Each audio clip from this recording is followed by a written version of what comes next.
Good morning students. आज की class में हम पढ़ेंगे ब्रह्मांड और सौरमंडल के बारे में। इसका एक परिचय देखेंगे हम। इसका पार्ट 1 है ये, और ये एक इंट्रोडक्टरी क्लास है। तो ब्रह्मांड क्या होता है? हमारे चारों तरफ जो भी विशाल अंतरिक्ष है वो ब्रह्मांड है, और इस ब्रह्मांड के अंतर्गत सभी पिंड, सभी आकाशीय पिंड, जैसे सुदूर स्थित तारे, ग्रह, उपग्रह, ये सब सम्मिलित हैं। साथ ही पृथ्वी और इस पर मौजूद सभी पदार्थ भी इसमें सम्मिलित किए जाते हैं। ठीक है, तो ये हो गया ब्रह्मांड। अब दूसरे शब्दों में आप कह सकते हो कि जो सूक्ष्मतम अणु से लेकर महाकाय आकाशगंगाएं, जो विशालकाय आकाशगंगाएं हैं, गैलेक्सीज हैं, उन सबको सम्मिलित करके हम किसकी रचना करते हैं? ब्रह्मांड की रचना करते हैं। अब मिल्की वे क्या है? मिल्की वे क्या है? मिल्की वे आकाशगंगा है, वह आकाशगंगा जिसमें हमारा सोलर सिस्टम अवस्थित है। तो यह तारों का ऐसा समूह है जो अपने गुरुत्वाकर्षण बल, जो अपनी ग्रेविटी के कारण एक दूसरे से परस्पर जुड़े हुए हैं। ठीक है, एक दूसरे के से परस्पर आकर्षित हैं।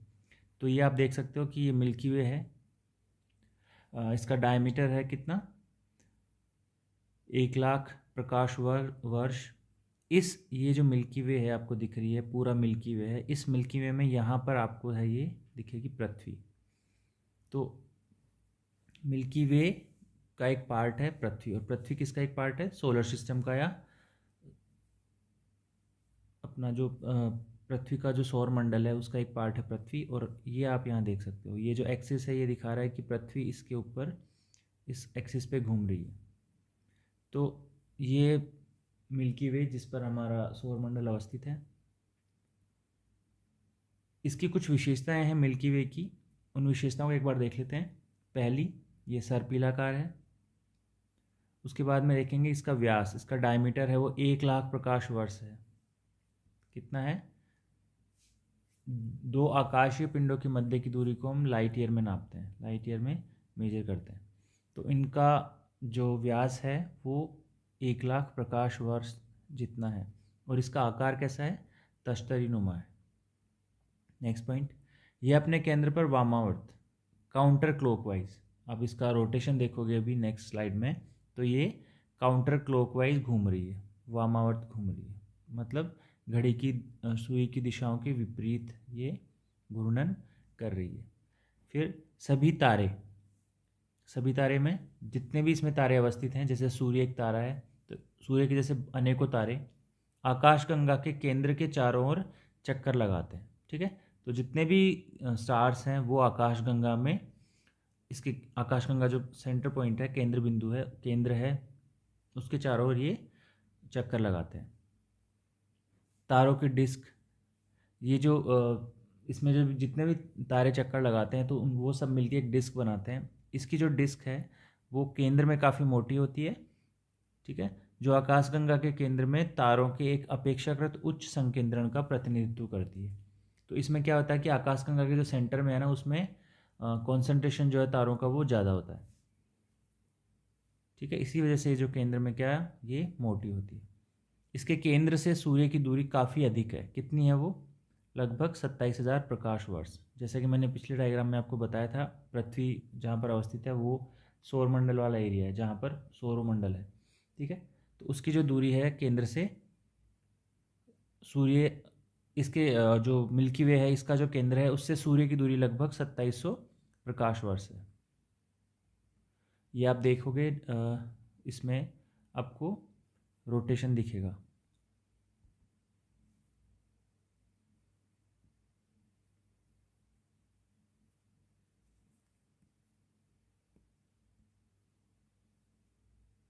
इसमें आप देख सकते हो कि जो आकाशगंगा है वो कैसे घूम रही है? ये काउंटर क्लॉकवाइज घूम रही है। ठीक है, और इसमें एक पॉइंट है जहाँ पर सौरमंडल अवस्थित है, सौरमंडल में आपकी पृथ्वी अवस्थित है। ठीक है, और दूसरी बात, इसका जो केंद्र आप देख रहे होंगे, केंद्र में जो कॉन्सेंट्रेशन है तारों का, जो स्टार्स द्वारा निर्मित जो डिस्क है उसका कॉन्सेंट्रेशन ज़्यादा है। जैसे जैसे आप बाहर की तरफ जाते जाओगे तो वो जो उसका सघनता है वो कम होती जा रही है। और सूर्य इसके केंद्र से कितना दूर अवस्थित है? लगभग 27,000 प्रकाश वर्ष दूर अवस्थित है। तो ये आपका हो गया मिल्की वे। अभी हम चलते हैं नेक्स्ट स्लाइड में।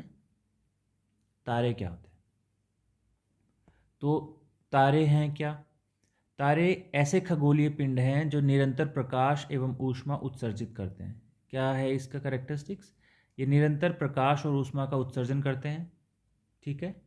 और ये किससे निर्मित होते हैं? ये निर्मित होते हैं हाइड्रोजन गैस से, हीलियम गैस से और धूल के विशालकाय बादलों से निर्मित होते हैं ये। तो हाइड्रोजन, हीलियम और धूल जो है इनका मेजर कॉन्स्टिट्यूएंट है क्या? जो क्या बनाता है? स्टार्स बनाता है। और इनकी एक दूसरा लाक्षणिक विशेषता क्या है कि ये निरंतर प्रकाश और ऊष्मा उत्सर्जित करते रहते हैं, अर्थात इनमें खुद में क्या होता है? एनर्जी सोर्स होता है। तारों में उनके कुल भार का 70% हाइड्रोजन होता है। तारों के कुल भार का 70% हाइड्रोजन, 28% के आसपास हीलियम होता है, 1.5% कार्बन, नाइट्रोजन, नियोन होता है, ठीक है। और जो रिमेनिंग जो पोर्शन बचा उसमें लोहा और अन्य भारी धातुएं इसमें पाई जाती हैं, ठीक है। तो मैक्सिमम जो देखोगे आप क्या होता है? हाइड्रोजन और हीलियम से ये बने होते हैं। सभी तारे, जैसे सूर्य भी एक तारा है, सूर्य के समेत सभी तारे, यहाँ पर क्या होता है? हाइड्रोजन परमाणु लगातार हीलियम परमाणु में परिवर्तित होता है, ठीक है। हाइड्रोजन जो है जुड़ के हीलियम बनाता है, इसको बोलते हैं नाभिकीय संलयन की प्रक्रिया। और इसी नाभिकीय संलयन की प्रक्रिया के द्वारा बड़ी मात्रा में ऊर्जा, ताप और प्रकाश उत्सर्जित होता है। और यही ताप और प्रकाश तारों में क्या उत्पन्न करता है? चमक उत्पन्न करता है, ठीक है। तो नाभिकीय संलयन क्रिया के द्वारा इनमें जो ऊर्जा जनरेट होती है वो किसके द्वारा जनरेट होती है? हाइड्रोजन के 2 परमाणु मिलकर क्या बनाते हैं? हीलियम। और एक श्रृंखला अभिक्रिया की भांति काम करती है ये। और ये जो होती है संलयन अभिक्रिया कहलाती है, नाभिकीय संलयन इसको बोलते हैं। और इसके द्वारा ऊष्मा, ताप और प्रकाश का सृजन होता है। इसके बाद आप देखते हैं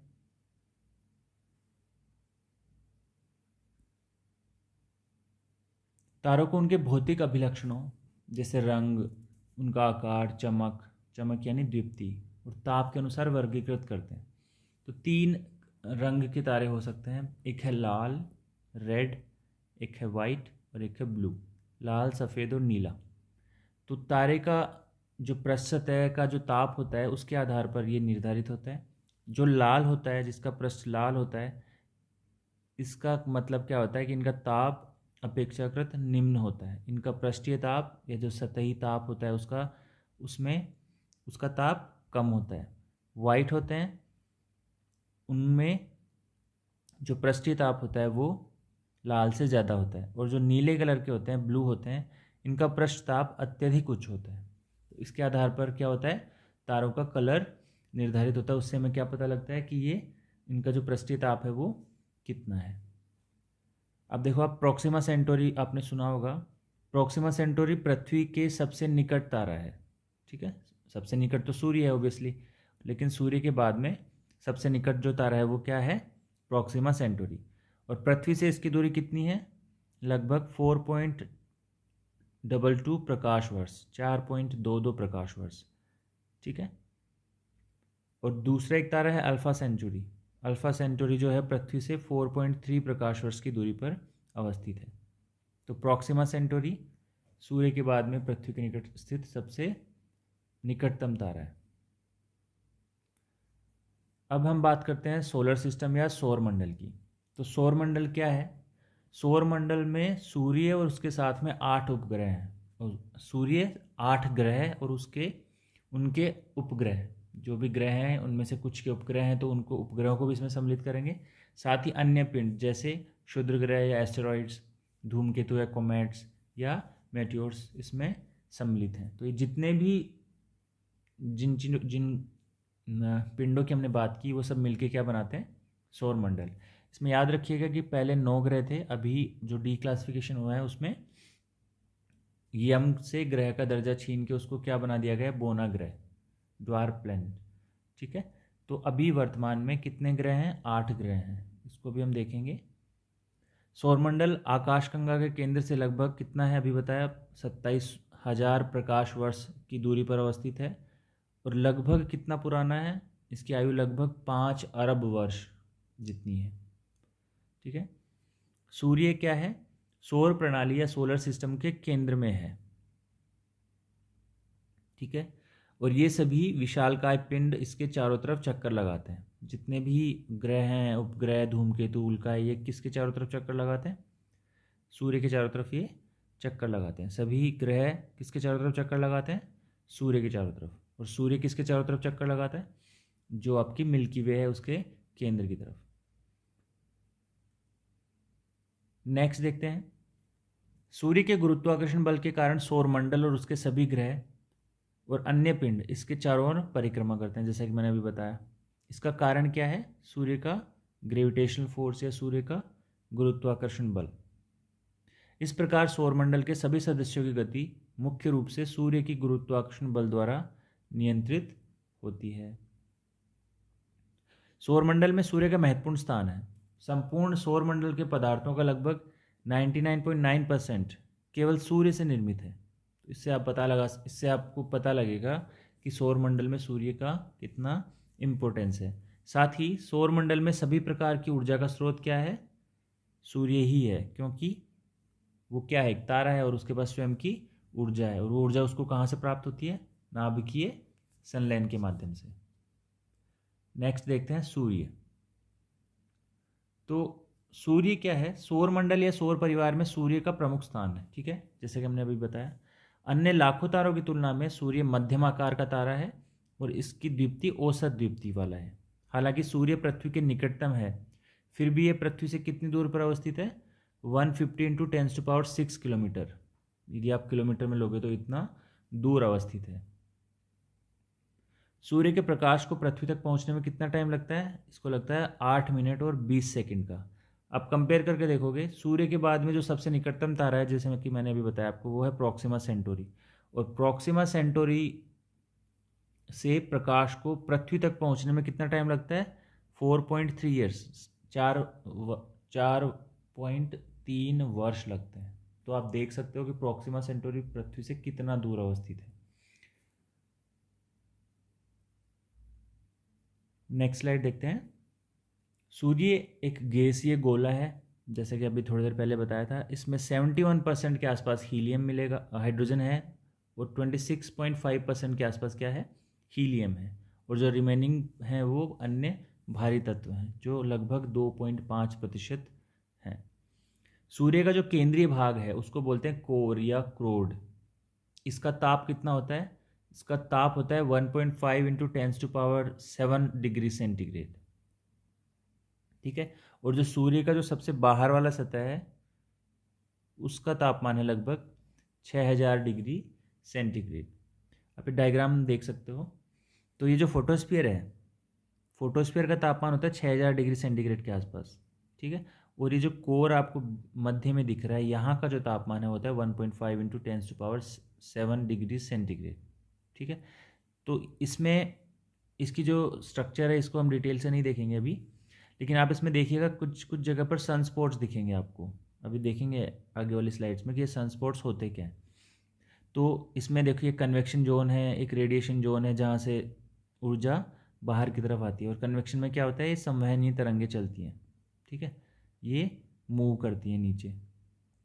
क्यों करती हैं, क्योंकि डिफरेंशिएशन ऑफ टेम्परेचर होता है। दो जगह पर जब अलग अलग तापमान होता है तो पदार्थों का संवहन होता है और ऊर्जा उसके माध्यम से प्रभावित होती है। वो कन्वेक्शन सेल हम बाद में भी देखेंगे। तो अब ये बताने के लिए मैं ये डायग्राम डाला हूँ यहाँ पे कि इसकी सतह पर, फोटोस्फीयर पर कुछ कुछ जगह पे आपको सनस्पॉट्स दिखाई देंगे, धब्बे दिखाई देते हैं। ठीक है, ये सनस्पॉट्स क्या होते हैं नेक्स्ट स्लाइड में हम देखते हैं। तो ये ठीक है, अब ये कैसे इतना टेम्परेचर होता है, तो क्या होता है कि सूर्य के केंद्र पर 4 हाइड्रोजन नाभिक मिलकर एक हीलियम नाभिक का निर्माण करते हैं। अर्थात हाइड्रोजन क्या करता है, हीलियम बनाता है, और नाभिकीय संलयन इसको बोलते हैं। नाभिकीय संलयन के द्वारा ऐसा होता है और इसके द्वारा इतनी अधिक मात्रा में ऊर्जा का संचयन होता है, ऊर्जा का निर्माण होता है। सूर्य की दीप्तिमान सतह को प्रकाश मंडल या फोटोस्फीयर कहते हैं। ठीक है, प्रकाश मंडल के किनारे प्रकाशमान नहीं होते क्योंकि सूर्य का वायुमंडल प्रकाश का अवशोषण कर लेता है, वो उसको गुरुत्वाकर्षण की वजह से उसको बाहर नहीं जाने देता। इसे क्या कहते हैं, क्रोमोस्फीयर या वर्णमंडल कहते हैं। और ये कैसे होता है, ये रेड कलर का होता है। ठीक है, क्रोमोस्फीयर किस कलर का होता है, रेड कलर का। सूर्य का बाह्यतम भाग जो केवल सूर्य ग्रहण के समय दिखाई देता है, सूर्य किरीट या कोरोना कहलाता है।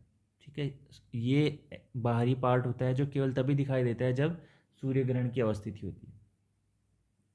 कोरोना क्या करता है, इसके द्वारा एक्स किरणें उत्सर्जित की जाती हैं। पूर्ण सूर्य ग्रहण के समय कोरोना से प्रकाश की प्राप्ति होती है। जब पूर्ण सूर्य ग्रहण की स्थिति होती है तो उस समय कोरोना द्वारा प्रकाश की प्राप्ति होती है। ठीक है, नेक्स्ट स्लाइड देखते हैं हम। कभी कभी जो फोटोस्फीयर या प्रकाश मंडल होता है से परमाणुओं का तूफान इतनी तेजी से निकलता है कि सूर्य की आकर्षण शक्ति को पार करके अंतरिक्ष में चला जाता है। ठीक है, इसे बोलते हैं सोलर फ्लेयर्स या सौर ज्वाला। प्रकाश मंडल से, ठीक है, जो ऊर्जा निकलती है उसको बोलते हैं हम सोलर फ्लेयर या सौर ज्वाला। ये इंपॉर्टेंट है। और जब ये पृथ्वी के वायुमंडल में प्रवेश करती है, जब ये सौर ज्वाला पृथ्वी के वायुमंडल में प्रवेश करती है तो वायु के कणों से टकराकर रंगीन प्रकाश उत्पन्न करती है। ये आप कह सकते हो कि ये जो सोलर फ्लेयर्स हैं, ये जब पृथ्वी के वायुमंडल में प्रवेश करती हैं तो पृथ्वी के वायुमंडल में भी मैग्नेटिक फील्ड होता है, चुंबकीय क्षेत्र होता है। उस चुंबकीय क्षेत्र से जब ये इंटरेक्ट करती हैं सोलर फ्लेयर्स या सौर ज्वालाएं, तो एक प्रकार की रंगीन रोशनी उत्पन्न करती है, रंगीन प्रकाश उत्पन्न करती है। उसको बोलते हैं ऑरोरा लाइट्स। ठीक है, इसे उत्तरी और दक्षिण ध्रुव पर देखा जा सकता है। उत्तरी ध्रुव पर इस चीज़ को बोलते हैं अरोरा बोरियोलिस, और दक्षिण ध्रुव पर इनको बोलते हैं अरोरा ऑस्ट्रेलिस। ठीक है, अरोरा बोरियोलिस और अरोरा ऑस्ट्रेलिस। अब इसको देख सकते हो इस डायग्राम में, ये सनस्पॉट्स हैं, ये सोलर फ्लेयर्स या सौर ज्वालाएं हैं। ठीक है, ये सौर ज्वालाएं जब ये पृथ्वी है और ये पृथ्वी का मैग्नेटिक फील्ड है, पृथ्वी का मैग्नेटिक फील्ड या चुंबकीय क्षेत्र है। क्योंकि पृथ्वी क्या करती है, एक चुंबक की भांति व्यवहार करती है। अब इसके द्वारा जब ये चुंबकीय क्षेत्र से संपर्क में आएंगी सोलर फ्लेयर्स, तो यहाँ पर एक इसके नॉर्थ पोल पे, उत्तरी ध्रुव में और दक्षिण ध्रुव पे, मतलब उत्तर और दक्षिण दोनों में ऑरोरा निर्मित होती है या रंगीन ज्वाला उत्पन्न होती है, जिसको उत्तरी ध्रुव में क्या बोलते हैं, जिसको उत्तर में क्या बोलते हैं, उत्तरी ध्रुव पर इसको बोलते हैं अरोरा बोरियोलिस, और साउथ पे बोलते हैं इसको, साउथ पोल पे बोलते हैं अरोरा ऑस्ट्रेलिस। ठीक है, तो ये हो गया आपका उत्तरी ध्रुव ज्योति और दक्षिणी ध्रुव ज्योति। इसके बाद में ये आप देख सकते हो, ये ध्रुव ज्योति अलग अलग कलर का प्रकाश ये उत्पन्न करती है। देखो, सौर ज्वाला जहाँ से निकलती है वहाँ पर काले धब्बे दिखाई देते हैं। इन्हीं काले धब्बों को क्या बोलते हैं, सौर कलंक या सनस्पॉट्स। ठीक है, और ये अब सूर्य के अपेक्षाकृत ठंडे भाग हैं, जिनका तापमान कितना होता है, 1500 डिग्री सेंटीग्रेड। मैंने आपको बताया कि फोटोस्फीयर का टेम्परेचर कितना होता है, लगभग 6000 डिग्री सेंटीग्रेड के आसपास। लेकिन जहाँ पर सन स्पॉट्स होते हैं या सोलर स्पॉट्स होते हैं या सौर कलंक होते हैं, वहाँ पर सूर्य का जो तापमान है, सतह का तापमान अपेक्षाकृत क्या होता है, ठंडा होता है। और ये जो सौर कलंक है, ये प्रबल चुंबकीय विकिरण उत्सर्जित करते हैं, और इसकी वजह से क्या होता है, पृथ्वी का जो वायरलेस कम्युनिकेशन सिस्टम है वो प्रभावित होता है। तो ये याद रखने की बात है कि सौर कलंक वो क्षेत्र हैं जो सूर्य के अपेक्षाकृत ठंडे भाग हैं। ठीक है, सोलर स्टॉर्म्स क्या होते हैं, सूर्य अपनी संलयन अभिक्रियाओं के द्वारा क्या करता है, सोलर फ्लेयर्स या सौर विकिरणों को निर्मित करता है, और सशक्त आवेशित किरणें कोरोनल मास इंजेक्शन के रूप में ये इसको प्रवाहित करता है। आवेशित किरणों के रूप में ये प्रवाहित होती हैं विकिरणें, और यह घटना क्या करती है, विभिन्न उपग्रहों या फिर आप बोल सकते हो कि जितना भी कम्युनिकेशन सिस्टम है उसको प्रभावित कर सकती है। सेम जैसे सनस्पॉट के समय होता है, वही चीज़ आपको सोलर तूफान या सोलर स्टॉर्म्स के समय देखने को मिल सकती है। तो ये इसमें अभी हम इतना ही देखते हैं। इसके बाद में हम देखेंगे सोलर सिस्टम में जो प्लैनेट्स हैं उनको कैसे वर्गीकृत करते हैं, उसका वर्गीकरण हम देखेंगे। ठीक है, जो आंतरिक ग्रह हैं, बाह्य ग्रह हैं, कौन कौन से हैं, और कौन कौन से ग्रहों की क्या क्या कैरेक्टरिस्टिक्स हैं, वो हम शॉर्ट में देखेंगे। तो नेक्स्ट क्लास में वो हम डिस्कस करेंगे।